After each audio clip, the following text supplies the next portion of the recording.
Good evening. Thank you for coming, everybody. My name is Tom Harmon.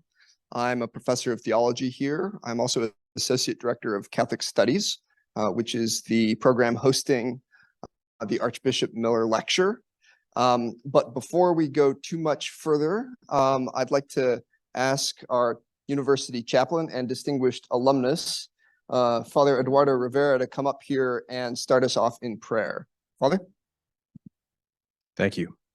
In the name of the Father, and of the Son, and of the Holy Spirit. Amen. Heavenly Father, as we gather on the feast day of St. Luke the Evangelist, we ask you to send us your Holy Spirit to enlighten us, to guide us, to help us understand the world around us, to help us understand you more and more, so that we can proclaim the gospel message just as the evangelist did, just as St. Luke did. May we bring Christ's message of hope, Christ's message of salvation, Christ's message of truth to all those around us. We ask this through our Lord Jesus Christ, your Son, who lives and reigns with you and the Holy Spirit, God forever and ever. Amen. In the name of the Father, and of the Son, and of the Holy Spirit. Amen. All right, thank you, Father. So like I said, my name is Tom Harmon. I have been a professor here since 2011. And for the last couple of years, I've been managing the Miller Lecture, which is a program that's put on by our Catholic Studies program and is named after Archbishop Michael J. Miller. And so I did want, in addition to welcoming you here and thanking you for coming, to say a couple words about Archbishop Miller. The Miller Lecture was established in Archbishop Miller's name by a generous grant from the Considine Foundation.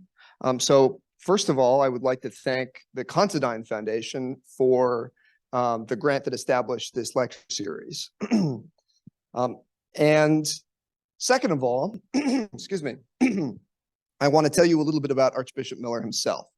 Archbishop Miller was the 7th president of the University of St. Thomas, having previously served as the chair of the University of St. Thomas's theology department, where I serve.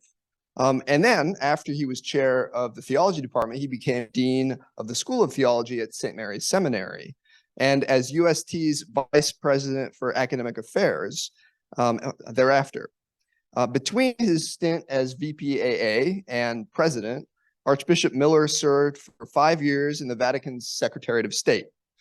During then Father Miller's tenure as president, he oversaw an expansion of UST's academic programs and student body, a renewed focus on the university's Catholic identity that included the founding of the Catholic Studies program under its first director, Sister Paula G. Miller. And he also oversaw a successful capital campaign that funded the construction of Malloy Hall, Guinan Hall, and the Moran Center. So he really transformed the look of the campus as well. In 2003, St. John Paul II raised him to the episcopacy and appointed him as to the secretary of the Vatican's Congregation for Education. In 2009, he was named Archbishop of Vancouver, British Columbia, where he still is, as a matter of fact. Okay? And even though he's so far away from us, he's maintained close ties with us ever since, and currently serves on our board of directors. Many of the most distinctive endeavors at UST have their roots back in his tenure as president, including his move to place Ex Corde Ecclesiae and its American application document into the bylaws of the university, making St. John Paul II's vision for Catholic education the governing vision for UST. The Catholic Studies program, founded by then Father Miller, of which I serve as associate director, housed an interdisciplinary major, minor, and then a concentration. A few years ago, Catholic Studies went into abeyance, but we decided to revive it last year as an interdisciplinary hub for innovative programs that serve the pressing needs of church, country, and world. This summer, the director of the Catholic Studies program, Dr. Kevin Stewart, was hired as director of UST's Donald Nesty Center for Faith and Culture. And so many of our Catholic Studies activities have shifted over to the CFC. In early 2024, We will be launching 2 new academic programs that we're very excited about, including a certificate program in sexuality and gender, pending our board of directors approval, hopefully to be expanded thereafter into a full master's degree program. It's an area the church has a lot to say about, and we're hoping to become the preeminent place in America where the church does her thinking on those matters. We are also launching a certificate in Catholic teacher development to help Texas Catholic teachers with their continuing education requirements in an authentically Catholic setting. In addition to running the Miller Lecture Series and helping out with the Constitution Day Lecture Series, we also sponsor twice semesterly clergy roundtables that bring together priests of the Archdiocese for community and ongoing formation.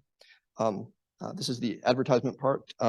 If you are interested in supporting the work of Catholic Studies, there are display stands on the tables over on that side of the room, which you can scan if you would like to make a small donation. I promise you, if you invest in Catholic Studies, you'll be helping to launch some truly exciting programs that bring the richness and depth of the Catholic intellectual tradition to bear on some of our most pressing contemporary problems. And I think I'm authorized to say, without a whole lot of specificity, that we are working currently with the Word on Fire Institute on a couple partnerships, which I think many of you in here will be pretty excited about when we're able to announce those. If Matt feels like he wants to say more about that, he's authorized also, I think. But anyway, but to Dr. Petrusek here, so on to our main event. We have a history in this lecture series of tackling topics that a lot of people would consider too hot to handle. Last year, for instance, we hosted Dr. Mary Eberstadt, whose lecture was entitled A Catholic Approach to Identity Politics. There is an organic movement from Mary's talk last year to our theme this year. We wanted to address the topic of DEI, or diversity, equity, and inclusion. One thing we've noticed is that despite all 3 of those terms signifying good things, almost without fail, wherever DEI is utilized institutionally, what results is usually division, anger, and a worsening of the very problems DEI ostensibly sets out to address. In some cases, the results are even the exact opposite of what DEI programs claim they will accomplish. There's a lot of good social science that's out now showing that where DEI programs are implemented, racism increases, as a matter of fact. So race relations get worse. Okay? That's at least on the surface puzzling. Okay, so in order to figure out why that is, and hopefully in order to find a better way, namely a way that affirms the goods that DEI programs claim to want to secure, while avoiding the harms they seem to tend to produce, we've invited tonight's speaker to talk with us about DEI itself and a better way forward, drawing on the resources of the Catholic Church's rich intellectual and social teaching tradition. Dr. Matthew Petrusek is the Senior Director and Professor of Catholic Ethics at Bishop Robert Barron's Word on Fire Institute. He has authored or edited several books, including Evangelization and Ideology, How to Understand and Respond to the Political Culture, which I believe is your most recent book, just out in July. Jordan Peterson, God and Christianity, The Search for a Meaningful Life, Ethics and Advocacy, Bridges and Boundaries, and Value and Vulnerability and Interfaith Dialogue on Human Dignity. Dr. Petrusek lectures broadly in both English and Spanish on moral philosophy and theology, politics, social issues, and the Catholic intellectual tradition. Before joining Word on Fire, Dr. Petrusek was a member of the theology department for 10 years at Loyola Marymount University in Los Angeles, where he got a different type of education than perhaps he was expecting, which I think he'll tell us about. And before that, he received his PhD in religious ethics from the University of Chicago and his MA from Yale. He's also promised me that there will be no holds barred in tonight's talk. So strap in, please, and please join me in welcoming Dr. Petrusek.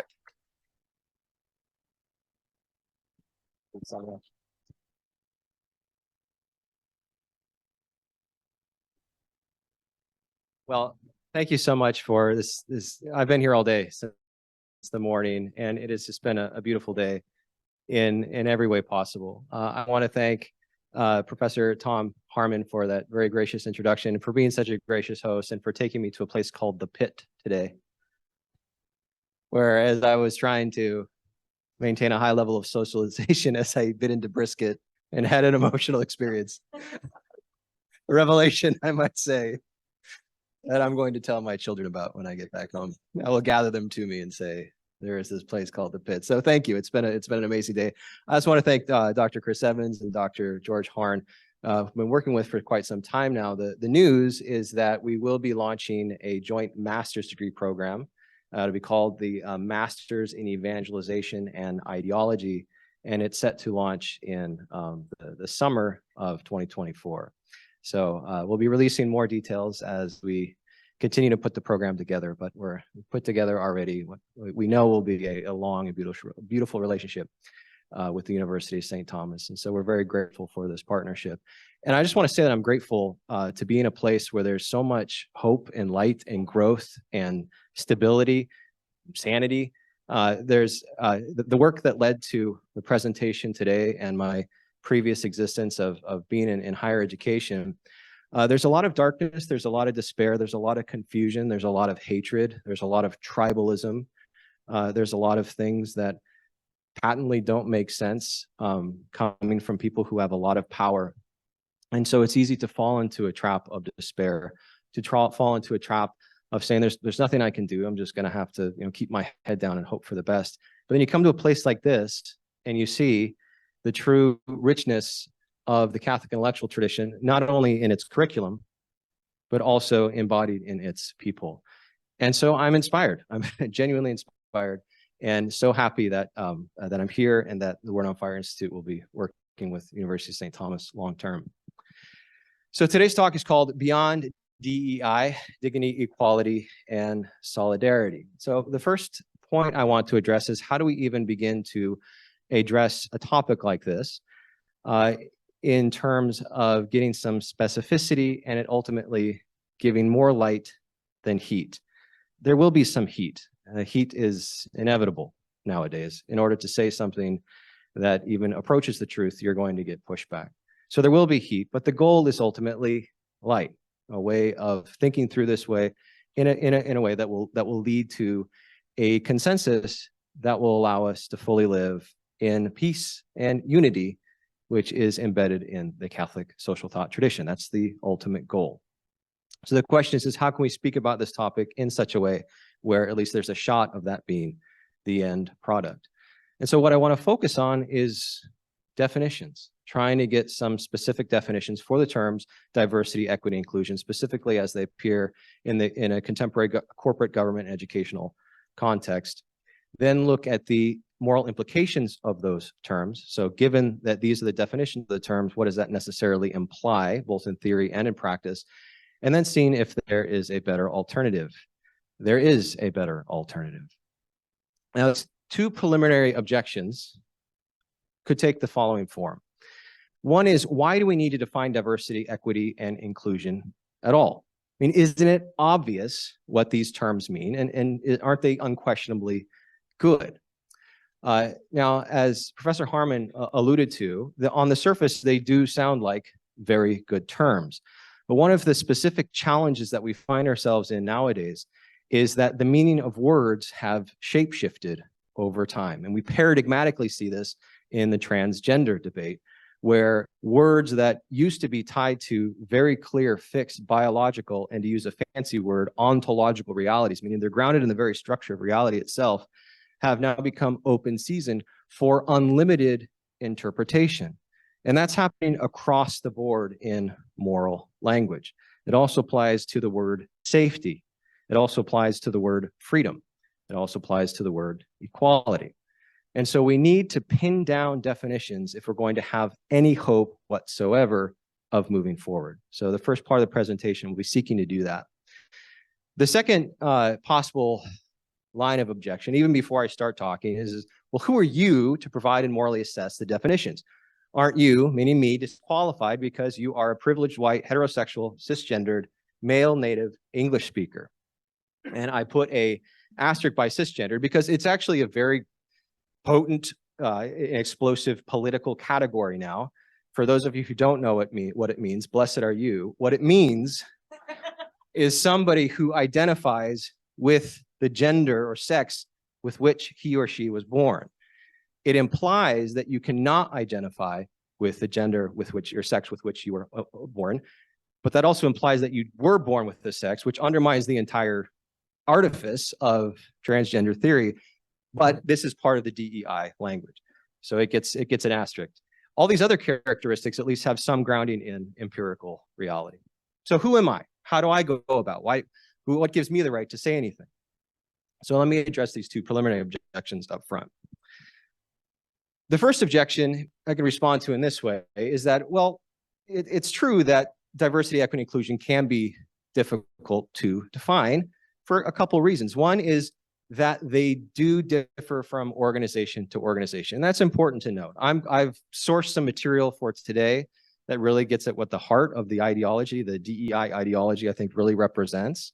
But in some corporate contexts, in some specific universities, it's more benign. And so it's not always the case that it takes this most virulent form that I'm going to be presenting today. And that's important to recognize. The other, and this is the real point, is that they're difficult to define because they're based upon, oftentimes, what's called an experiential group epistemology.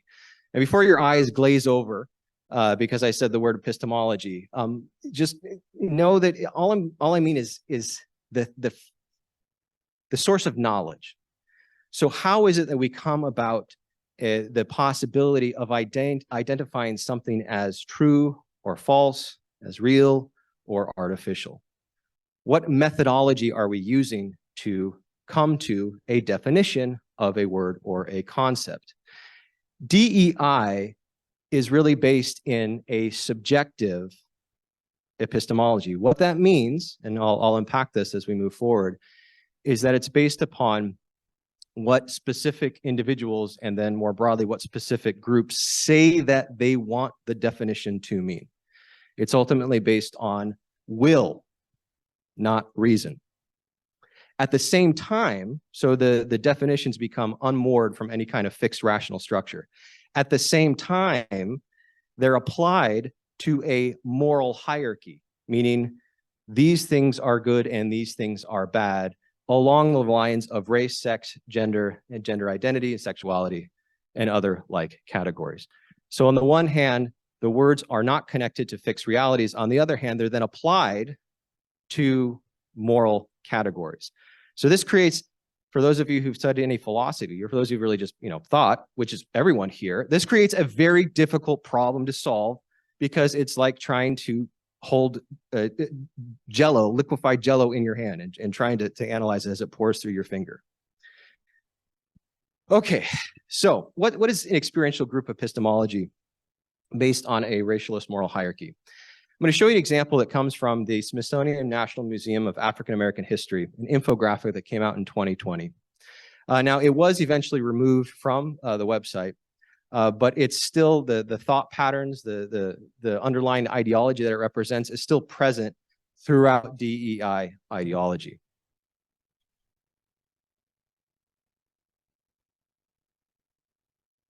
So this is the infographic. It's called Aspects and Assumptions of Whiteness and White Culture in the United States. Again, this is from the Smithsonian, one of the Smithsonian museums. Now, the first thing I want to note is that the document specifically identifies not only white culture, which you could say, well, maybe that corresponds with some sort of value system that is represented in a specific way that some people live, but this is actually tying beliefs to race. So it's saying, if you appear a particular kind of way, you necessarily believe these things, which used to be called racism. The thing I want to identify, really focus on here, is its conception of, where is it here?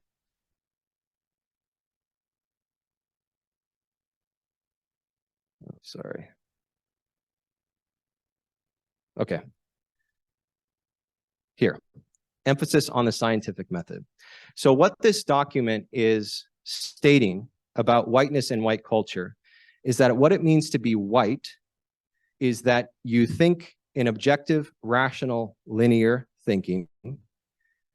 You think in terms of cause and effect relationships, and you also have a quantitative emphasis. Now, we could set aside the quantitative emphasis and say, well, okay, well, that's some very specific form of knowing that we might associate with empiricism, we might associate with the scientific method, which is a subset of rationality.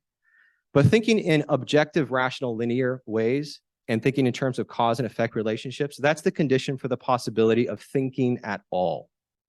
It's the only tool we have as human beings in order to have a conception, a fixed concept in our mind, and to be able to relate it to other concepts and to put them in any kind of logical order. We take that away, the conditions for thought itself and the conditions for coherent communication break down. So in identifying this form of thinking, which is the only way the human mind can think with whiteness, what this document is doing is saying there's another form of thinking that is somehow different from rational thinking. And that form of thinking is what's called subjective or group epistemology, what I'm calling subjective or group epistemologies. It's oftentimes now referred to as lived experience. And here's the rhetorical and the logical trick that also takes place at the same time.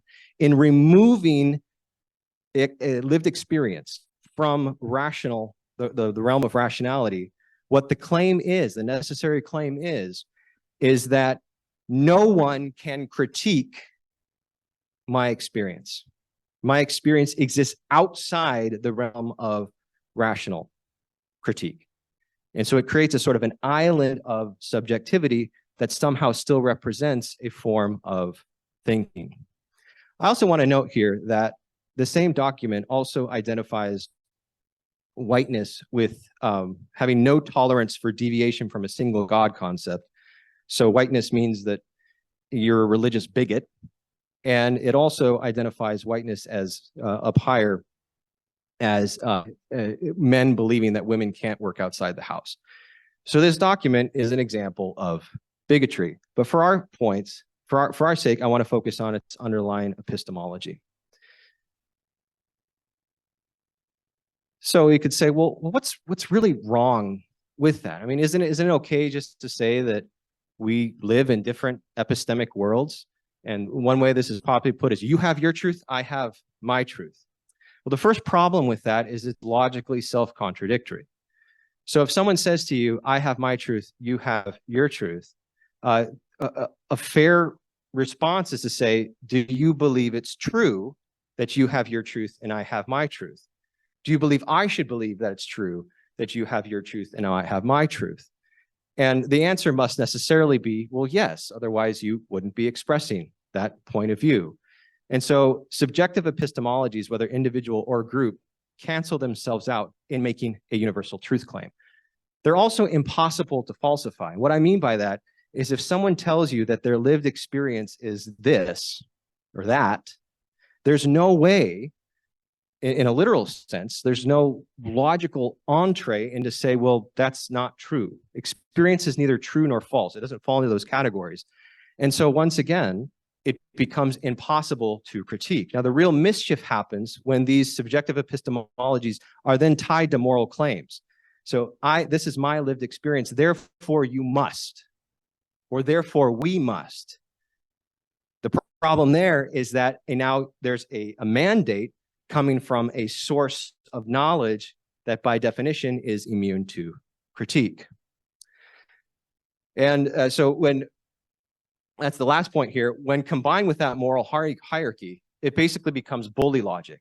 This is the way things are, and you must do it. Why? Because I say so. And you do it or else. So really the underlying structure here is indistinguishable from the kind of logic that a bully uses. It's also important to note the third point here, and this is particularly important to me because it's part of my lived experience, is that it doesn't necessarily represent, the claims of a group don't necessarily represent the members of that group. So my wife is from Argentina, born and raised in Argentina. We got married in our early 20s and she moved here, didn't know a word of English. I knew Spanish, so it wasn't weird. It wasn't just a language of love. Like we actually could communicate before we got married. And so she didn't know anything about the United States. In fact, had no desire to come to the United States until we got married. And she had the great fortune of going to college in the United States, where she learned that because she was from Argentina, she was a Latina, and because she was a woman, she obviously held progressive political beliefs. And everyone, and I really mean everyone, in her classes, no matter what class it was, necessarily assumed that about her. And when she finally got the courage to start speaking up and say, I actually don't believe that. I don't think that's true. You know what they said to her? And this happened time and time again. You've been brainwashed by your husband, haven't you? That's my lived experience. Think of how insulting that is, right? So the very ideology that claims to liberate and to speak on behalf of the oppressed is telling somebody, if you don't think this way, you are actually incapable of coming to your own conclusion. It only means that someone is forcing you to believe that. You possibly couldn't have your own thought. And so for all of those reasons, this epistemology just doesn't work and is not good. So at the outset of the presentation, we really have to choose between two paths. There's a fork in the road here. So either we recognize that all human beings do have a shared objective rationality accessible to all, which means we have at least the possibility of shared definitions, which means we have the possibility of shared moral assessment, which means we at least have the possibility of unity. That's option A. Or we say, you know what, there's no such thing as shared rationality, which, by the way, means that there is such a thing as shared rationality for you to be able to understand that statement. But let's say we'll play. There's no shared objective rationality, which means there's no possibility of shared definitions, which means there's no possibility of shared moral assessment, which means there's no possibility of unity whatsoever. In this presentation, and in fact, anyone who cares about true dialogue has to choose A. In fact, A is the condition for the possibility of a university existing, of education as an idea and as a reality existing. So what about the second possible objection? Who am I to speak because of these categories that have been imposed on me? I mean, I've never even thought of myself as any of these categories, but I've been told that I am these categories. And the answer is that because rationality is objective and it's not based on identity. Now, of course, I'm giving this presentation. Any one of you is welcome to say, I don't think what you're saying is true. I think what you're saying is muddled or unclear or incoherent or maybe even false in some way. And that's great. In fact, that's what the university is for the exchange and critique of ideas. So of course, anybody can disagree and should disagree if you feel that it's not accurate. But to exclude someone from speaking because of these characteristics or these categories is just old-fashioned bigotry. And if there's one thing I hope you take away from this presentation, is that bigotry is bad. So how do we move on from here? Well, let's start looking at the actual definitions of the terms themselves, having sort of cleared the way that we are seeking to establish some kind of fixed, coherent grounding for the meaning of these words. Now, it's typically referred to as DEI, diversity, equity, inclusion, but I'm going to be referring to DIE or DIE. And I say that only somewhat with my tongue in my cheek. I'm not trying to just score a rhetorical point here. It is the case, I believe, that this is the lexical ordering that makes the concepts make the most sense, both individually and in relationship to each other. So diversity is the basic moral fact to which inclusion and equity respond. Or another way of putting that is the condition for the possibility of really understanding what inclusion and equity mean. You first have to define diversity. Now, as we'll see, in order to get from diversity to inclusion, we're going to have to pass through something called intersectionality, which didn't make it into the acronym, but is still very important. So what defines diversity? Diversity are differences among humans that are empirically observable. You can see them using your own eyes, like race or age or biological sex, physical and perhaps mental disability, and some religions, right? Religions that make an outward show of their faith commitments. But it also includes differences that can only be known by self-disclosure. So it's only if you know the person or the person tells you. So that would be sexual attraction, country of origin, religions without external markers, gender identity, again, gets the asterisk, and socioeconomic status, things like that. Now, note, diversity is not just an empirical fact for DEI or D.I.E. ideology. It's a moral fact, meaning these differences are already charged with good and bad embedded in them in some way. They're not just neutral facts out there. They're facts that need to be responded to with a moral disposition. Also note, and this is crucial to keep in mind, that diversity applies to and cares about categories of people, not individuals, but categories of people. You may think that you are an individual. You may think that you have a unique identity, a unique personality, a unique history, a unique contribution to your family and to your workplace and to your community. D.I. would say you do, but only insofar as you belong to a category. So it's category first, individuality second, to the extent there's any individuality at all. We are all reduced to categories. So if that's what diversity is, what defines inclusion? Well, inclusion is maximizing diversity within a community. But then we have a problem, right? How does the inclusive community determine which kind of diversities to include? We also know at this point that diversity pertains to group characteristics, but which group characteristics qualify and which don't? Now, the first point to recognize here is that the inclusive community necessarily has to engage in what in order to be formed? Exclusion. So the condition for the possibility of inclusion is exclusion. Now, I don't mean that as a critical remark. That's actually one of sort of the curious phenomena behind the inclusion movement is inclusion by definition is exclusive, no matter what kind of community you're talking about. Why?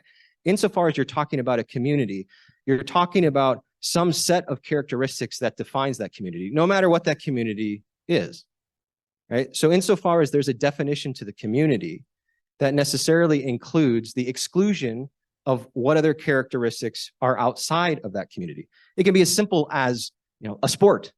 So think if somebody shows up with a baseball bat at a basketball game and says, why aren't you people being inclusive? I want to play too.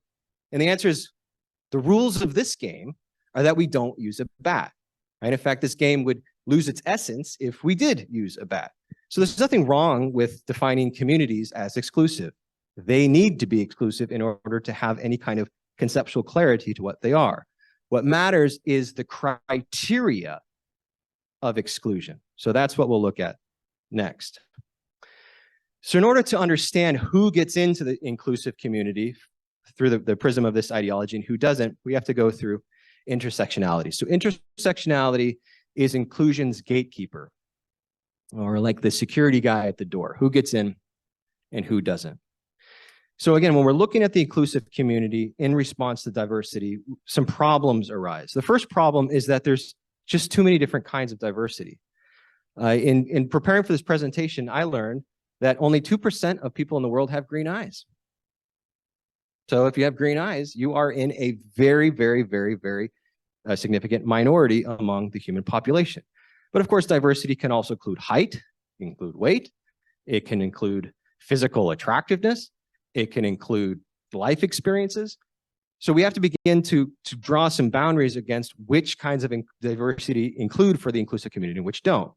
So the first solution is to say, and this is at the heart of DEI or D.I.E. ideology, to say, we're going to focus on groups that can be associated with past and or present discrimination and or inequality. So that narrows the potential pool of who gets included and who doesn't in the inclusive community. But that brings up a second problem.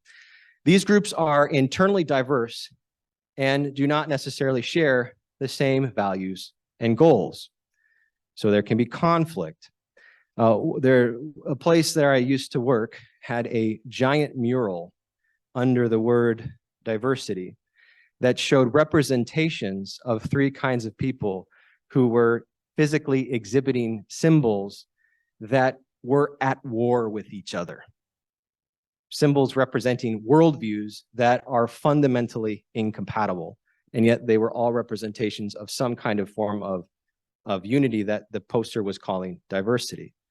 Well, of course, when you actually put this into practice, when you put different groups who have fundamentally different values into the same unity, conflicts do arise. So then the solution is say, well, let's try and find some way among these groups that have now been included in the inclusive community to find some way to create sub-identities that will be the real focus of the inclusive community.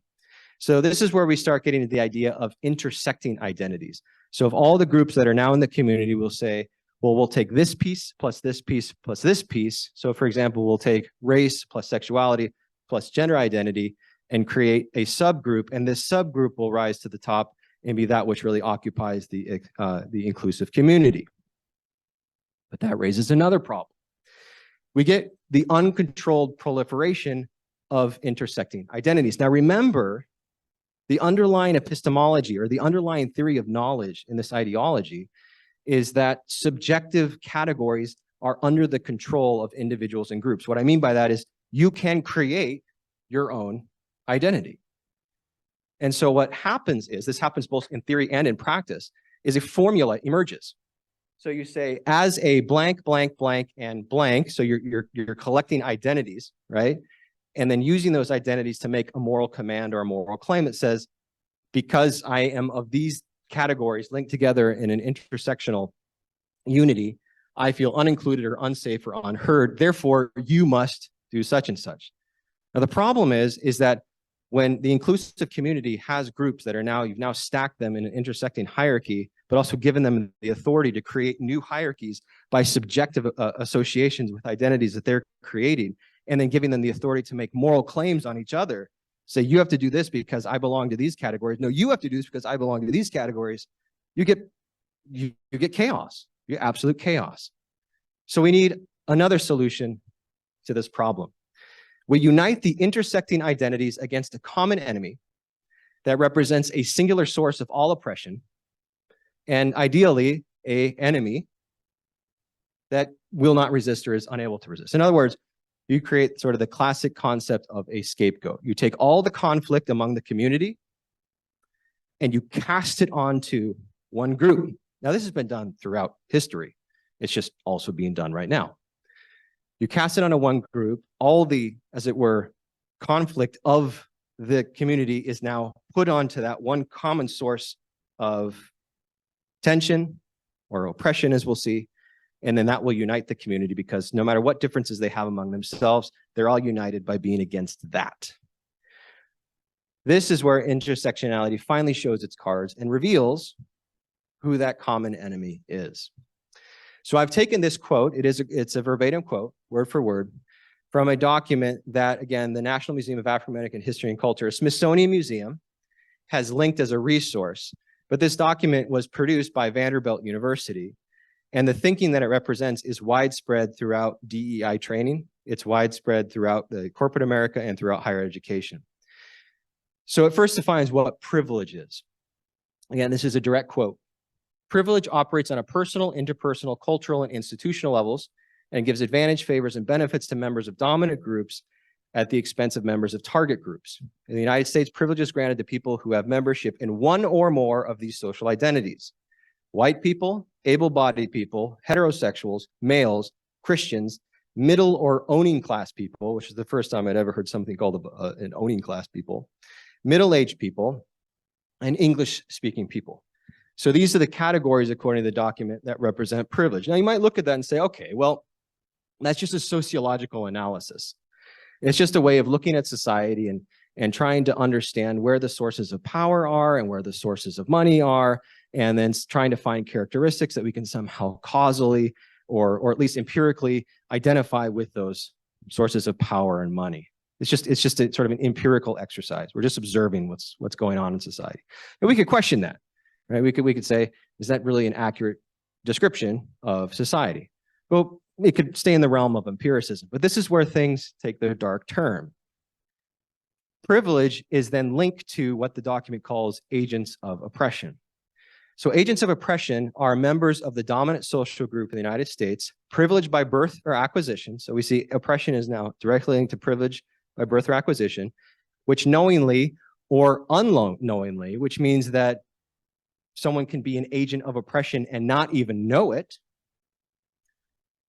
who exploit and reap unfair advantage over members of groups that are targets of oppression. So what this does is it generates what's called a syllogism or a basic argument. This isn't in the document itself, but these are the necessary conclusions given what the document has said about the nature of privilege, the nature of oppression, and the relationship between privilege and oppression. So all oppression is caused by agents of oppression. The document clearly says that. Agents of oppression are those with the most privilege. White heterosexual Christian men, abbreviation, there's other categories there, but white heterosexual Christian men have the most privilege. Therefore, what? What's the necessary conclusion if these three premises are true?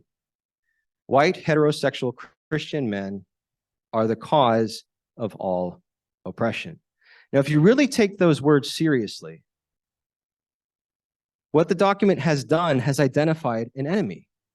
It's not saying the cause of instability or the cause of some sort of negative cultural trend. It's saying oppression. It's identifying an act that can justifiably be resisted. And it also sets, at least plants the seeds for possible what? Violent resistance. Because when you truly have someone oppressing you, you're entering into the realm of what? Self-defense. And so it's laying the table for not only resistance, but potentially violent resistance as well. So now we can get back to what inclusion means. I start off by saying inclusion means maximizing diversity within a community. Well, what kind of diversity? Now we know. It means diversity defined negatively. So the diversity that counts, the morally good diversity, the diversity to be pursued is non-whites, non-males, non-Christians, non-heterosexuals, non-middle-aged people, non-English speaking people. Now, that represents, if you take all those categories together, you could put them perhaps on, some imagined person or maybe some real person. But note here that the logic is set up here is, okay, well, maybe you're not one of those categories, but if you're the other categories, that means you're not the worst form of oppressor, but you're the worst form of oppressor, just a little bit less of an oppressor. So it's not just that this has cast one group and then all the other groups are bad. Think of all the people who may be non-white, but who are male and Christian, or they might not be male, but they might be white and heterosexual, right? So think of all the different permutations of groups who now have got kicked off the boat, or at least demoted to the realm of lower and lower moral concern until you get to the paradigmatic non-white, non-male, non-Christian, or put positively, white male Christian.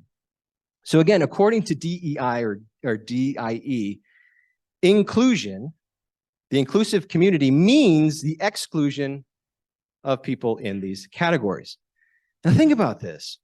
Those who are now excluded by this ideology are excluded only because, not because of anything they've done or any kind of behavior they've exhibited, but because of their race, sex, age, religion, country of birth.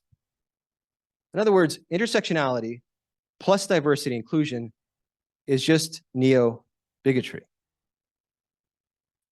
So we now can talk about equity. So basic rundown here. So diversity forms the basic moral reality that there are many different kinds of groupings of people that we can possibly identify. But then we have to ask the question, which groupings are morally acceptable and which aren't? So we have to pass through the filter of intersectionality, which gets us into inclusion, which now allows us to begin to explore how equity is related to all of this.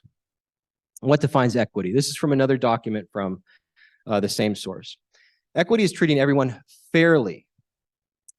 Now notice how the document is going to describe fairly here. An equity emphasis seeks to render justice by deeply considering structural factors that benefit some social groups and communities and harm other social groups and communities.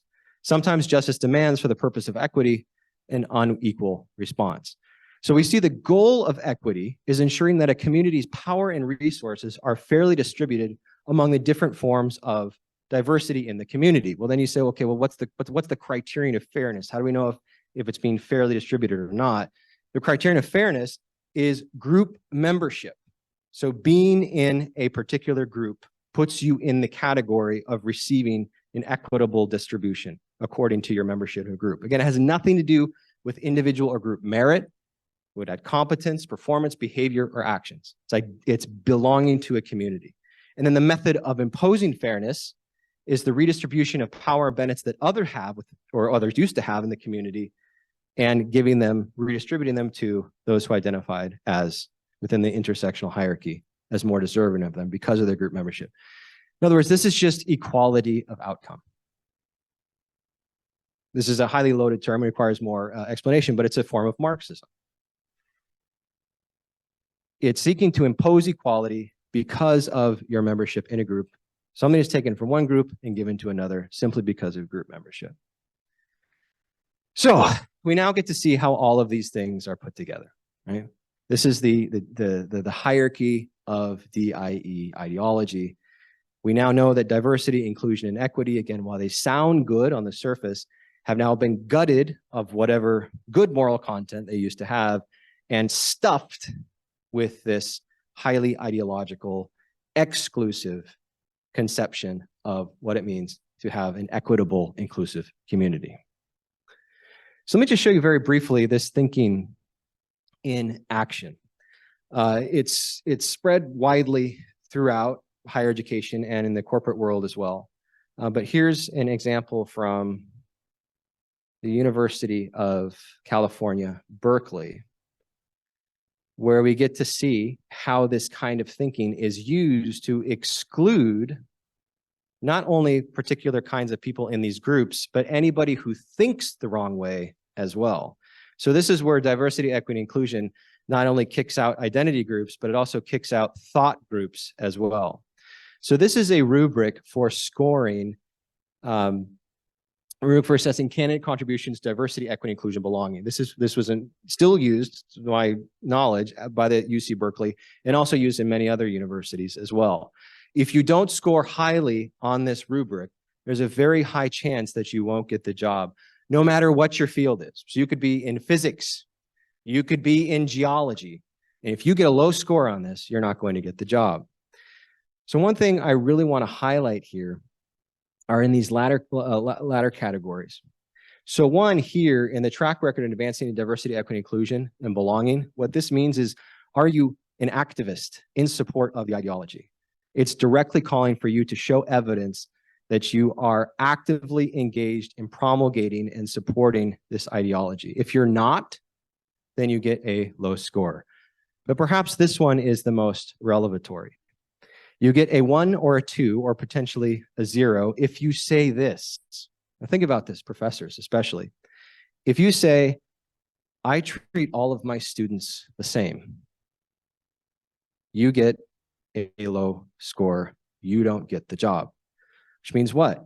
You must necessarily demonstrate that you engage in discriminatory dispositions or have discriminatory dispositions with your own students in order now to get hired as a professor in many institutions. And so the critique here is not only that this is sort of an ideology that is highly problematic, but it's already in use. I won't go through it now, but there's I created a link here to it's an HR company that has, according to it, the website has millions of members, and many of those members are parts of the biggest corporations in the world who have adopted this ideology and are explicitly using it in their hiring and promotion practices. So this is not just a theoretical problem. In fact, when I first wrote the 2 articles that eventually led to this talk, I started receiving emails from people telling me horror stories of their experiences in government institutions, of their experience in corporate institutions, higher education institutions, saying, you know, I went to a performance review and my boss said, sorry, you can't get a raise this year. And I said, well, why? He said, because of the way you look. Or we hired somebody who doesn't know how, does not demonstrated competence in this field. What do we do about this? And the boss will say something like, just cover for him or her. So these are real stories that were told me. So again, this is actually affecting and hurting many people and the common good of many organizations. So how can we assess it? You've already got a sense of what the moral assessment is. Let me just try and crystallize it here. First and foremost, it violates human dignity and the basic tenets of justice by punishing individuals for circumstances for which they are not responsible. One of the basic, kids get this, right? if you go into the room and you found there's a plate shattered all over the floor, and you get angry, even if you get angry at the kid who usually breaks the stuff, but this time didn't do it, and you say, why have you done this? And you ground that kid, and the kid says, I didn't do it this time. It was my sister. And you say, doesn't matter, you get punished, right? Kids know that that's unfair. So it gets into the very core of what it means to be moral beings and to have any conception of justice. We don't punish people for things that they are not responsible for. It's paradigmatically racist and bigoted, which the documents show. So if you need a sense, you need to see what racism looks like now, specifically in this specific context, it reveals itself very clearly. The anti-racism of DEI is just another form of racism.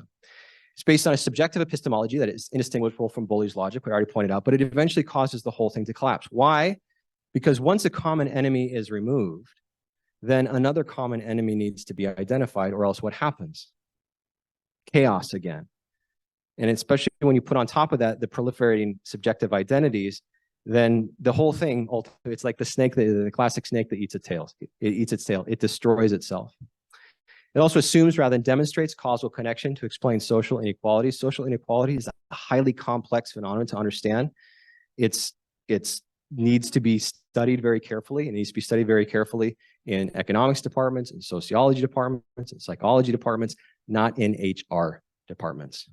And so it assumes rather than demonstrates causal connections that need to be demonstrated. And finally, it just doesn't achieve its own purported goals. So if its purported goal is to create a more inclusive community where people get along better, it is failing by its own criteria. So there is a better alternative, which I'm calling dignity, equality, solidarity. And here I want to highlight that I didn't go deep into some secret library in the Vatican to try and find these principles in order to extract them and take the dust off them and say, yeah, this would be the solution. These are what you walk in when you walk into the Catholic social thought depot. These are the things right at the door. Right? This is the easiest stuff to find in the tradition, and it directly addresses this problem of how to replace DEI ideology. So like DEI or DIE, we need to put it in a hierarchical relationship. So we need to understand what dignity is, what equality is, and what solidarity is. And we also need to understand how dignity relates to equality in terms of creating a community. How do we identify who's in that community, who's not? So we'll pass through. This is specifically looking at an employment context, talent, competence, and virtue, but all seasoned by solidarity. So let me start defining these terms. The Catholic conception of dignity is based upon what's called the Imago Dei, the image and likeness of God. It's crucial to identify, however, that the Imago Dei has two complementary components. To be a human being has a grounding in something that's permanent and unchanging, but also something in that same permanence that has a potentiality built into it. It has a goal that can seek to be that we are called to fulfill. So human is both permanence and potentiality.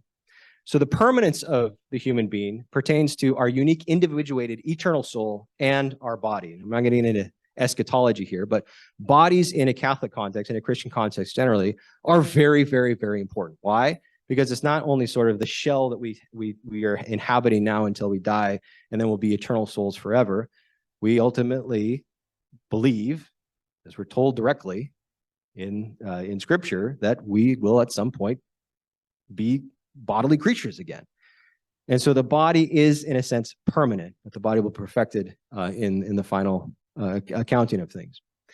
So insofar as we're uniquely individuated soul and bodies, we have a fixed nature. Now, the soul, in its basic sense, is the same for all of us. We all have a rational soul that doesn't change from person to person in its ontological sense, its metaphysical sense, in the sense that it doesn't, there's no individuality in terms of its expression. It's all the same. It's individuated, but all the same. Our bodies, however, are different, obviously. And that difference is part of created nature. It's part of the intention, the potentiality of created nature. And so that difference, those bodies have one difference, which we could call ontological, meaning male and female. That I call it ontological in the sense that it's grounded in nature, and it fundamentally defines who we are, either male or we're female. And that remains the case literally forever. So it's not the case from a Catholic point of view that when we die, before the final accounting of things, that when we when God willing, we're in heaven, beatific vision at some point, that we become a non-gendered soul. We are either male or female, both after we die and again in the final accounting. So that's fixed, but we also have accidental characteristics. By accidental, I don't mean unimportant. I mean, they're not essential to our nature. So I, for example, am not the most haired man that you've ever met. Right? So that doesn't change who I am as a person. It just happens to be a feature of my body. Our height, our weight, insofar as our weight is not tied to decisions we're making about our diet and exercise. These are features that define who we are in an accidental sense. They're not essential to us, but they're important. The main point I want to say here with regards to our bodies is physical diversity is a part of human nature, and it's good. It's good. It's something good. It's not a problem to be solved. We're also potentiality. So we have a soul and we have the body, but these things are like seeds that ideally grow into their final form. Seeds that can be perfected, realized, or not. Now, this potentiality grounds human freedom in the Catholic conception of the human person. So what we have freedom with regards to is not whether we are male or female, or whether we have a soul or don't have a soul. That's fixed. What we have freedom with regards to is, do we live out the fullness of the potentiality that are embedded in those fixed realities? That's where our freedom lies. It also establishes the good of the soul, which I'll identify as virtue in just a moment. It also establishes the good of the body, which is health. You say, well, why do we get so abstract? Like, why are we doing Christian anthropology here? It's necessary in order to understand what equality means. Equality has different meanings, and those different meanings pertain to or correspond with the different dimensions of what it means to be human.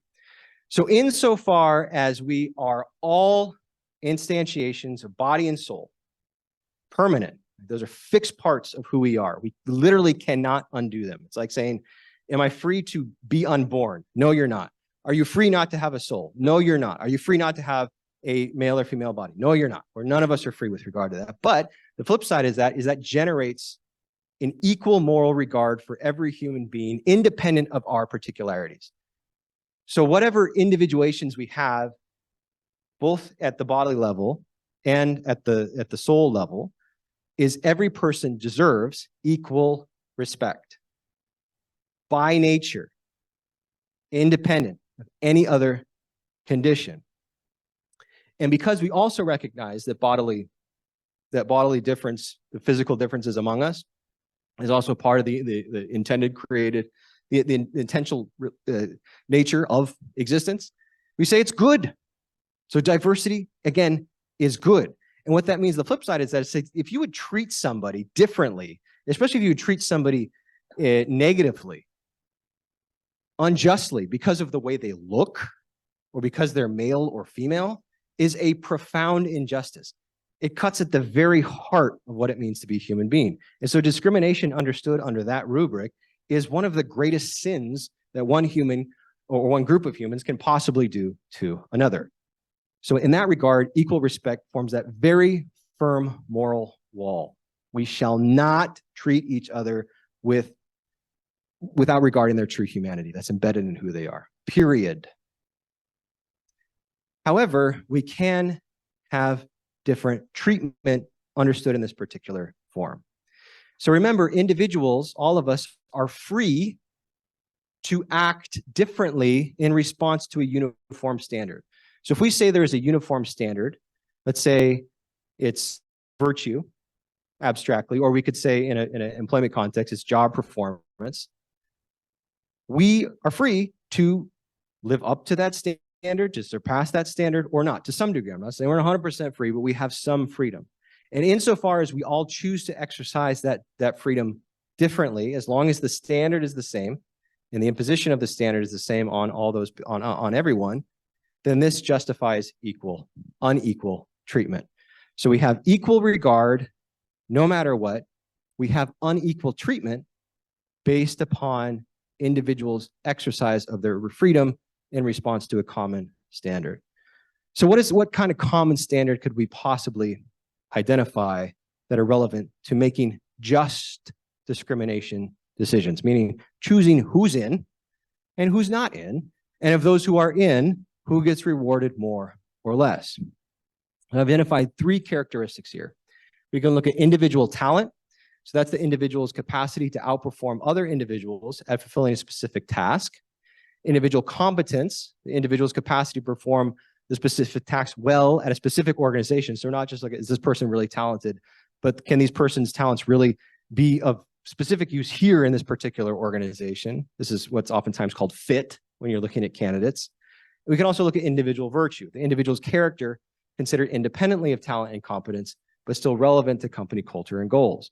So when we're making, for example, hiring decisions or merit decisions or wage decisions, it's just to use these characteristics that are tied to the exercise of freedom in order to justify unequal treatment. That does not mean, however, that we ever treat anybody without respect. That remains constant. So now we get a sense of what these different terms mean. So dignity, first and foremost, is tied to individuals, not to groups. The question then becomes, well, how do we start making distinctions of who is going to be a part of a community? Here we're specifically talking about corporations or anything having to do with employment. Who do we allow in and who do we not allow in? The criteria are talent, competence, and virtue, but as we'll show in just a moment, all that has to be seasoned by solidarity. So let's look at solidarity. This is directly from the Catechism, and I'm not going to read the quote, but the basic idea is that solidarity is grounded in the fact that we are all human. We all have a common origin, and we're all equally rational in terms of our basic nature. Okay, so this goes back to this idea of human dignity being the same for all people. One of the moral implications, the additional moral implications to say that, that means that we all treat each other with the basic moral regard, is to say that we're all in this together. We all share the same nature. And so the Catechism goes on to say, well, what that means in terms of an economic or an employment context, of a labor context, is there solidarity among the poor among themselves, solidarity between rich and poor, solidarity with workers among themselves, solidarity with employers and employees. And note here, solidarity does not erase social distinctions. So I'm not saying that human beings, there aren't meaningful distinctions that we can make among human beings. It's saying whatever distinctions that are there, we are all called to seek each other's good objectively. We also have to recognize that solidarity, specifically within the Catholic context, has what it calls a preferential option for the poor. And I'm not going to read the full quote here. You can read it as I continue to talk. The basic idea is, in terms of looking at each other, we see each other as equals. We see each other as deserving of equal moral regard. We recognize that there are some criteria that are justified in making distinctions. But in terms of how we treat each other, we look specifically at those who are most vulnerable. In this context, identified as poverty. Now, poverty can mean both material deprivation. The Catechism is clear on this, both material deprivation and cultural poverty. Cultural poverty might be something like a lack of education, so people who may have lots of money, but who have not been well educated. It can mean people who have what Pope Francis has called, who live in the existential margins. So people who feel despair and loneliness, even if they're materially quite comfortable. So poverty is not just limited to material poverty. So in sum, here's a summary definition. Solidarity is actively seeking the objective good of all people, specifically those with whom you're in relation, with special attention to the materially and culturally impoverished. Now note here, solidarity calls for action. It does not just specify do no harm. It includes that, but that's a necessary but insufficient condition. It's called to act on behalf of the other. And note, you can say, well, isn't the church doing its own kind of identity politics here by saying that, well, no, we're not going to focus on racial categories or ethnic categories, but we're going to focus on the poor. This is the crucial difference. All of us can potentially be poor. Poverty in both the material and the cultural sense is something that potentially applies to all of us. And in fact, does apply to all of us if you look at a life cycle, right? In the very beginning, we are completely helpless in the moment of our conception. And at the end of our life, we're oftentimes completely helpless. So all of us are poor and will be poor and can certainly through the vicissitudes of life dip into these different kinds of poverty. So poverty in that sense is universal and can and will happen to us all. That's not the case with identity groups. If you are of one race, you can't become another race. If you are of one ethnicity, you can't become another ethnicity. If you're a born native speaker, a native English speaker, you can't unbecome a born native English speaker. So this is not just another identity category. There's a universal vulnerability that applies to us all. And so seeking to help the vulnerable, we're helping something that's common to all humanity. So I'm drawing this to a close now. What does solidarity permit and encourage? Solidarity permits and encourages seeking the most qualified candidates in materially and culturally impoverished areas. It certainly supports and permits and encourages funding educational and training programs with the goal of producing qualified candidates in materially and culturally impoverished areas. Targeting materially and culturally impoverished areas for internship opportunities would be another example. Providing above and beyond benefits like generous parental leave policies, tuition assistance, flexible work at home policies, things like that. And surpassing government requirements to create a workplace in which disabled persons will be able to perform as well as non-disabled persons to the extent that is possible. Solidarity calls for all of that and more. However, there's some things that solidarity, the very same value of solidarity, specifically because it's linked to in a hierarchical relationship in terms of the concepts, dignity and equality, it prohibits these kinds of things. Pedestaling certain racial ethnic groups is more worthy of moral concern than others.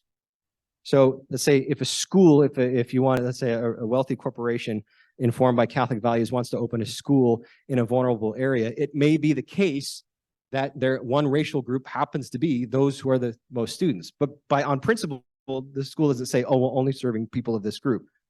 So it may end up that certain ethnicities or certain races may use more of the benefits, but it's not based on the principle. It's based on the principle of exclusion along those lines based on need. It also prohibits punishing non-favored racial or ethnic groups. It prohibits holding any individual responsible or guilty for anything other than his or her actions or behaviors. It prohibits violating the natural law, for example, permitting men to enter a women's bathroom under the presumption that men and women are not fixed, real, metaphysical, ontological categories, violation of the natural law that undergirds solidarity itself. It also prohibits subordinating the company's common good and the common good of society to caring for the poor by, for example, hiring unqualified individuals. So if you prioritize caring for the poor over the good of your own company, that's also prohibited. Why? Because it's against the common good, both for the company and ultimately for society itself. Think of hiring unqualified people who are not qualified to perform a surgery, who are not qualified to fly a plane, simply because they don't have the adequate preparation. Championing some sort of idea of helping the poor, helping the vulnerable above that is prohibited by this very same conception of solidarity. And in some, doing anything that violates the principles of dignity and equality. So let me summarize with this. Diversity, inclusion, and equity ultimately produces workplace policies that are racist, sexist, homophobic, religiously bigoted, natural law violating, and harmful to the organization's common good and by extension, the common good of society.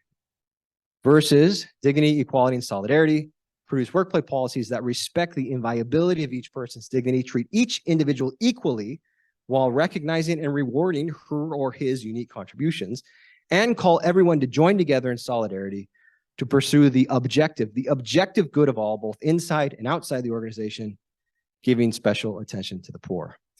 So the question I want to leave all of you with tonight is, which one of these alternatives sounds more like social justice? Thank you.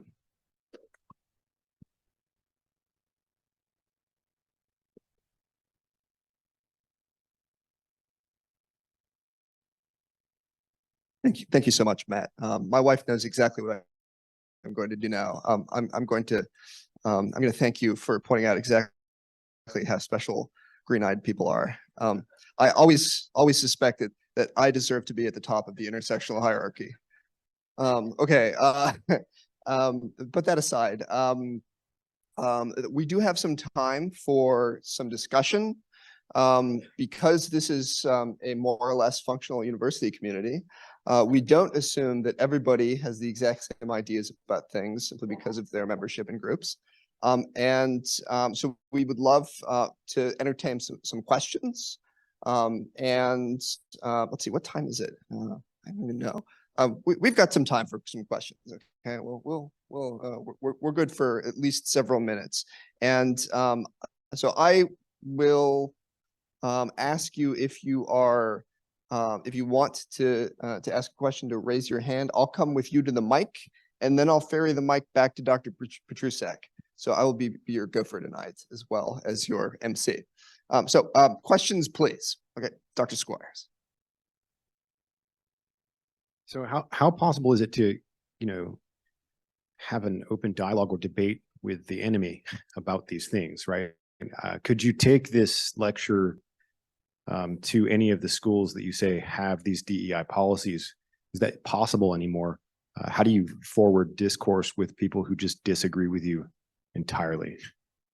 Especially, I would say, given their different ideas about epistemology, right? It's a prudential question. So, one of the things I found as I started getting into this area of thought, and I started, coming out and explaining, what I thought a grave injustice was going on with this ideology. Sometimes I think that I'd be speaking to a group that would be really hostile to it. I've never been in a group this big that I thought would be hostile to it. And I would be completely surprised to find that my perception of what people generally thought was completely wrong. So one thing I would say is at least take the risk to see if in fact what you think is the case, that you're going to have a very negative reception if you bring up this alternative point of view. Test it. It very well might likely be that it is the case that you get a hostile reception. And at that point, I think the question is to what degree do we have to form an alternative community? So not just an alternative form of understanding dignity, equality, and solidarity as an alternative to DEI, but to form whole separate communities. That Catholicism has sort of gone throughout its history in periods when it can be more permeated throughout society and more able to accommodate secular values, and periods when it has to really pull back into itself. And so there's a prudential question, but an urgent question at the same time. Is it a time where we do have to pull back into ourselves and let the world do what the world's going to do, which is usually fall apart and eat itself, while causing as much collateral damage as possible, and just let the storm pass? So I think it depends a lot on context. But let me just end with this. When you're arguing with somebody who says disagreement with my point of view is in and of itself evidence that you are racist, homophobic, transphobic, whatever, the fact that you disagree with me proves my point. There's literally nothing else you can say. And again, this isn't new. This technique of argumentation has been used throughout history. It's certainly a big part of the history of communism and also of different forms of fascism. And it's very convenient, right? To disagree with me proves that you're guilty. And so at that point, resistance is really the only option. Not necessarily violent resistance, I'm not saying that, but resistance in the sense that, okay, we're done here. I tried, we're done. We have to form an alternative way of being. Dr. Elwanger.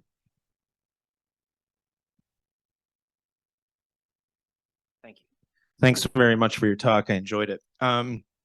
One thing that I wonder often is how, given that DEI discriminates against essentially any cultural majority, has it taken on so much power so quickly? And I think that at one point we lived in a Christian culture. At this point, we could argue about that, but our culture still has some muscle memory of Christianity, but it's biblically illiterate, I think. And so I think one of the reasons DEI has been so successful is that it kind of preys on Christianity. As you spelled out, there's certain articles of faith, the syllogism that you must accept, right? There's sinners and saints. Of course, the saints are the beatified, oppressed minorities, and the majorities are the sinners. But it even holds out a hope of salvation for the sinners, right? The idea is that if you will do the penance, if you will confess and do the penance, then we can get to this ideal society, this social justice.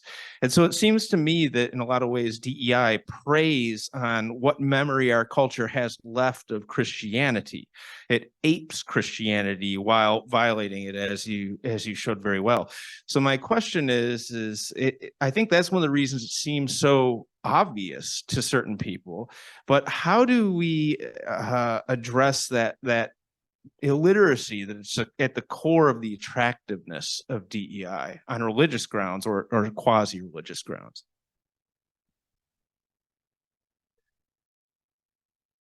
Thank you. I think it's a great point to show how this ideology does in fact mirror Christianity. It's in the forms that you described. What it does, as DEI is wont to do, and the ideology that undergirds it, is to gut the content of those words and concepts, and then to replace it with secular conceptions. But I think it's right. It's interesting that this ideology does do that. It relies on the categories in order to make the argument, but then ends up destroying the categories themselves.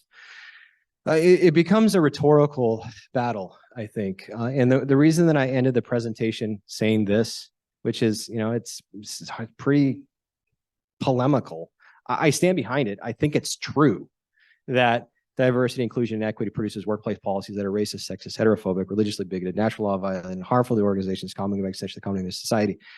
But it's got, I admit that it has quite a cut to it. But I think that when we're dealing in this sort of pseudo-religious environment, we have to toxify, we have to sort of give them a dose of their own medicine, toxify the concepts that have been used to destroy the good. And so when someone says, well, of course, diversity, equity, inclusion is good. You say something like, why would you support racism? Like, whoa, what? Yeah, it's DEI is racist. Or when someone says, I stand behind my diversity, equity, and inclusion statement. Why are you heterophobic, or why are you sexist? So I think at that point it becomes rhetorical, and we've left the realm of engagement at the level of the consistency and the intellectual rigor of concepts. I think that boat left a long time ago. That ship sailed is what I meant to say. And now it's a rhetorical battle, and I think that it has to be fought at that level.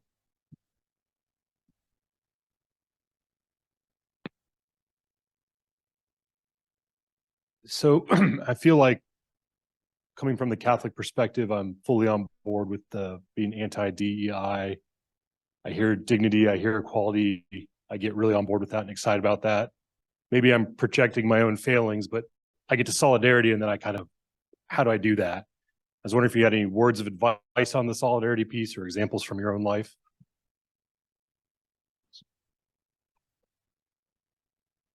So oftentimes when I address this subject, I usually get hit from two sides. And I'm not saying you're hitting it, but one group is concerned who might otherwise be disposed to at least take what I'm saying seriously. But you have one group that's afraid of the solidarity part being like, oh, this is going to drift into some conception of social justice that I'm scared about. And then you have the solidarity people who love the solidarity, but who are really afraid of the individual and the equality people. There's like some evil libertarians. The beauty of Catholic social thought is you don't have to choose. It really is both and it does so in a coherent way. So the way that we can conceive of solidarity is first and foremost to calm the libertarian fears that this is the classical liberal fears that this is not about some progressive view, and I mean very specifically the values of political progressivism as they're expressed right now. It has nothing to do with that. It has to do with the fact that we all live in one metaphor I've used, we all swim in the same water, and it's a confined water. It's not an open ocean. It's like a big pool. And so when that water is clean and refreshing and well taken care of, we all benefit. And when people start dumping sewage into that pool, everybody's going to ultimately be poisoned by it.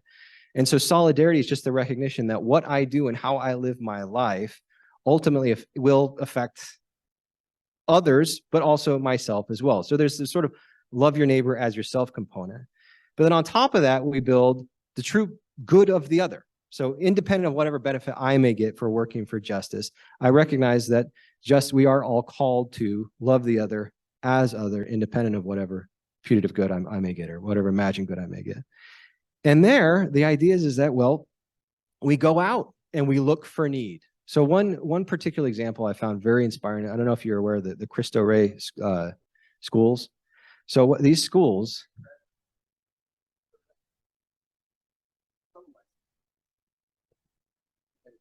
so these schools open up in the areas of great need, and of course they're open to all, but their focus is on need. It's not focused on race. It's not focused on ethnicity. That may be the majority of students who happen to be in the school because of where it's built at that point of time. But it's not, the focus is not there. The focus is on need.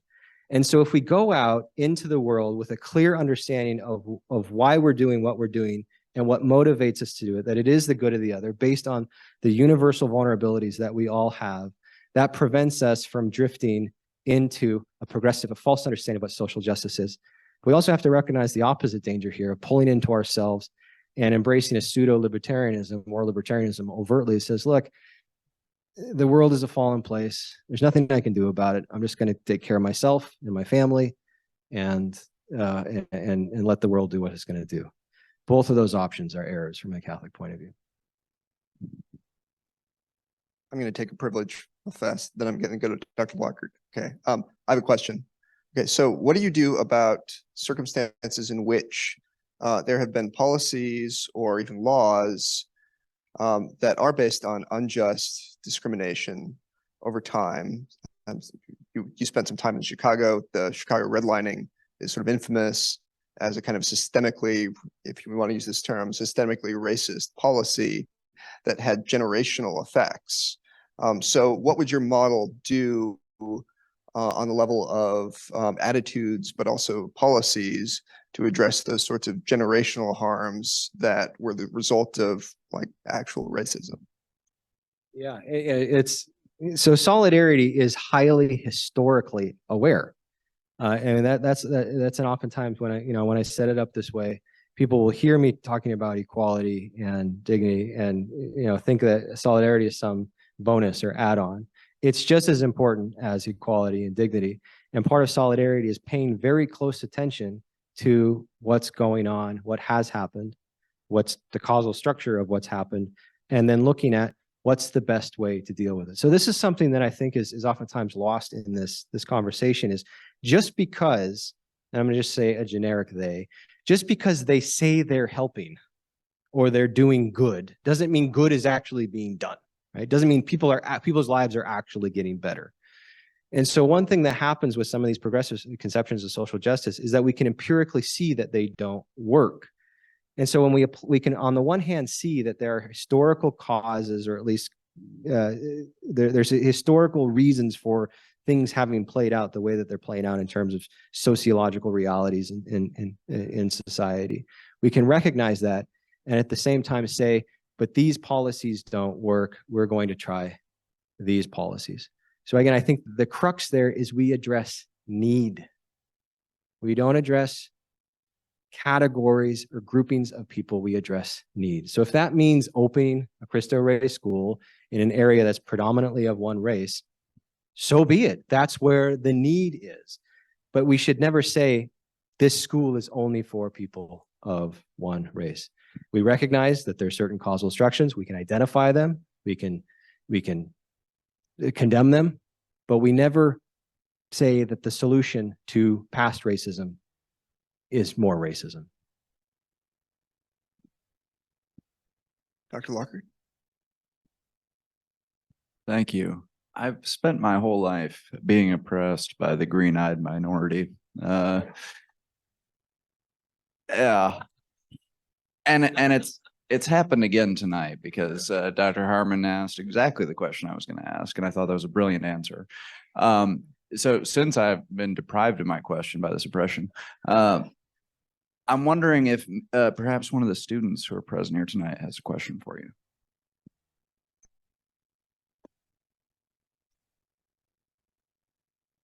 I'd like to acknowledge that I'm standing on land stolen from Dr. Martin Lockard. Okay, does any student have a question, please? All right, Mr. Moreno.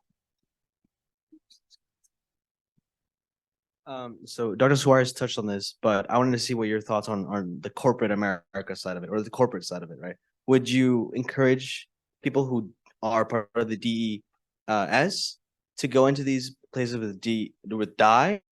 and fight that way, or start making their own companies, right? What would you say to that? Yeah, I would say it depends on the company. My own personal view here, I'm not even saying advocate you should adopt this view. I'm just telling you what I tell myself is that I think that a lot of companies are probably past the tipping point.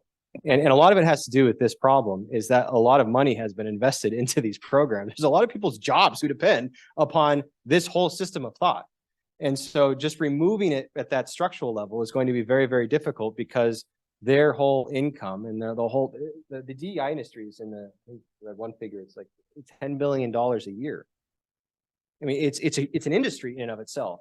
And so trying to just make it stop overnight by making an argument is probably not going to be effective.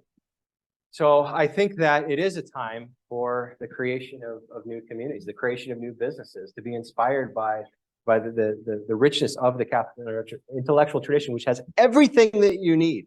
You don't have to shop anywhere else. You go to the Catholic Social Thought Depot. It's like it's like the Costco, but it's also a beautiful little boutique store as well, where you can spend and pick up shiny objects. It's both things at the same time. We don't need anything else. And be inspired by that and say, I'm going to found a company that is truly devoted to the values of, again, these are not my values. I didn't coin anything. I literally read the catechism that are committed to the values of dignity, equality, and solidarity. And I think there, once you've created your own business organization, it's intrinsically attractive because nobody really benefits from the system. Everybody's miserable except for the DEI officers who are getting paid, $180,000 a year to generate conflict. That's their job, is to generate conflict. It's the perfect analogy is they're arsonists and firefighters. And then they're not even very good firefighters because their controlled burns always get out of control. And so it's not an attractive system. It's breaking things. It's ruining the competence of organizations. So yes, go out and found a business. The membership rates are affordable too. Yeah, by the way. they're great. Yes. Okay. I'm going to have two more questions. We're going to go to Ms. Hundley and then Mrs. Clay. So you focused on we should be focused on the need of the need aspect of it. But for those who believe in the DIE, and they believe that that's the need that they believe, how do we approach that and fight or argue against that isn't a need? Thank you. That's a good question. I mean, I think for those who are willing to listen, for those who are willing to engage in dialogue, is to show that the circles of need and the circles of, say, a racial category or an ethnic category do overlap, but they don't overlap perfectly. And in fact, that's one of the absurdities that DEI policies have led to is, the giving preferential treatment to people who were born into multi-million-dollar households because of their race or because of their ethnicity. They get preferential treatment even though they belong to really the sort of the top 1 or 2% of society in terms of income. DEI thinking will result in that happening. So for anybody who's willing to listen, you can do sort of a sociological case that, look, if you're truly looking for a need, yes, it will include this group, but it will also include this group and this group and this group. And so if you're really concerned about helping people, well, let's help the people who need the people. And that will help shatter that view where we categorize everybody and we start looking at individuals and their particular needs.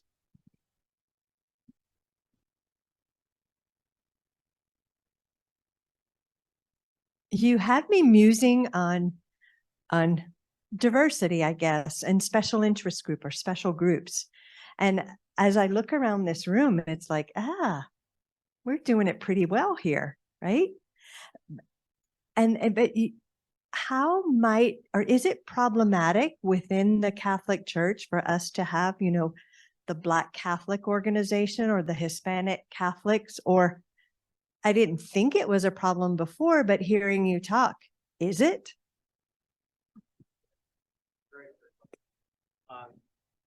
My answer would be it depends on. So on the one hand, viewing people in racial ethnic categories and making moral demarcations is off limits. It's wrong. It's bigotry. On the other hand, people tend to group with the people that happen to be around them as they're growing up and that happen to speak the same language as them, happen to share the same affinities that they do in terms of their culture.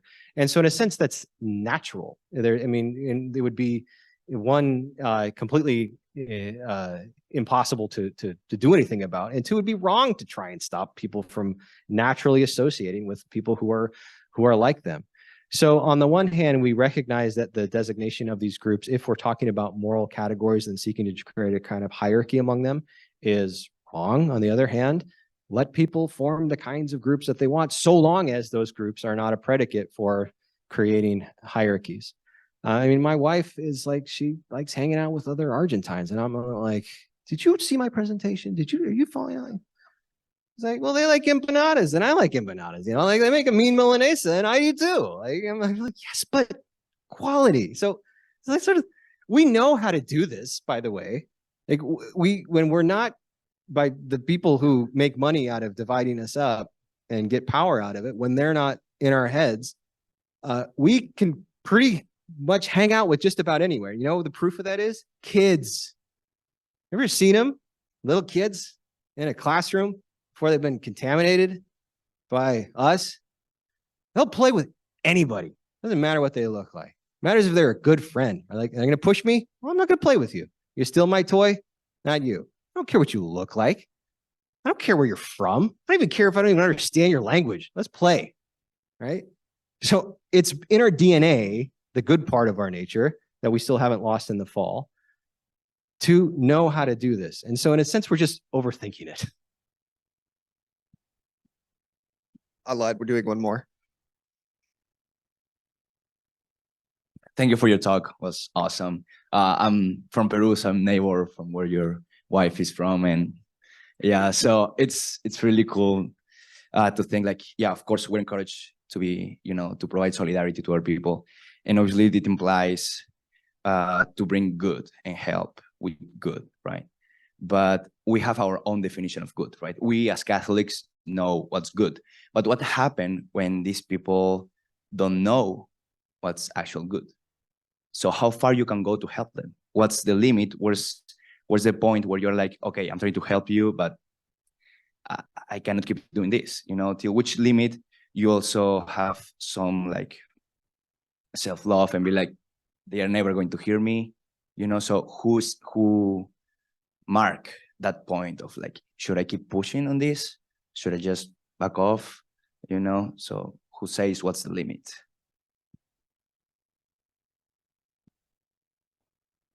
I would say you say what the limit is, and I mean that in the sense of the virtue of prudence. So we are called to not just look at ourselves and our own interests or what we perceive our interests to be. We are called to look at the world through others' eyes. We are called to seek the objective good. There is an objective good, and one analogy for thinking about the objective good is health, the health of the body. There are healthy bodies and there are unhealthy bodies. There are healthy kidneys and unhealthy kidneys. There are healthy lives and unhealthy lives. So this idea that the good is subjectively defined it's a false idea. And so we can identify things, and we can be wrong about it. But so we're in conversation with each other and say, look, the reason I am engaged in your life right now, say it's someone you know or an acquaintance, is because I think that you're harming yourself, and here's an alternative way of doing it or thinking about it or acting. If that's rejected time and time again, then literally, what else can you do? And another thing is it's unjust to allow somebody to abuse you in all the different senses of abuse. So, there's a sense of self-sacrificial love, but loving the neighbor is loving, again, their objective good. And allowing somebody to abuse you, again, in the different ways that you can be abused, is not loving them, it's enabling them.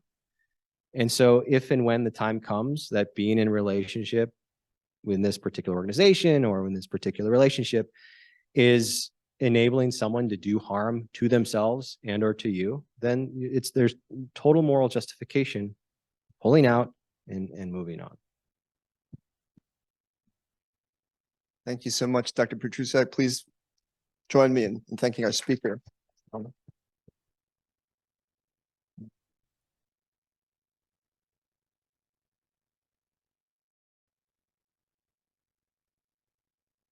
I do want to mention again that we're really grateful to have you here with us tonight. Please look in the future for other of our primary lectures. We have several more to come this year, actually. So Please look for announcements for all of those. I promise that it will be an intellectual feast each time, and we hope to see you again at those in the future. If you would please join me at the end of this talk in praying to our Blessed Mother. In the name of the Father, and the Son, and the Holy Spirit. Hail Mary, full of grace, the Lord is with thee.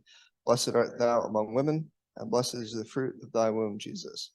Holy Mary, Mother of God, pray for us sinners, and at the hour of our death. Amen. In the Father, and the Son, and the Holy Spirit. Amen. Hope you have a wonderful evening, and hopefully see you soon.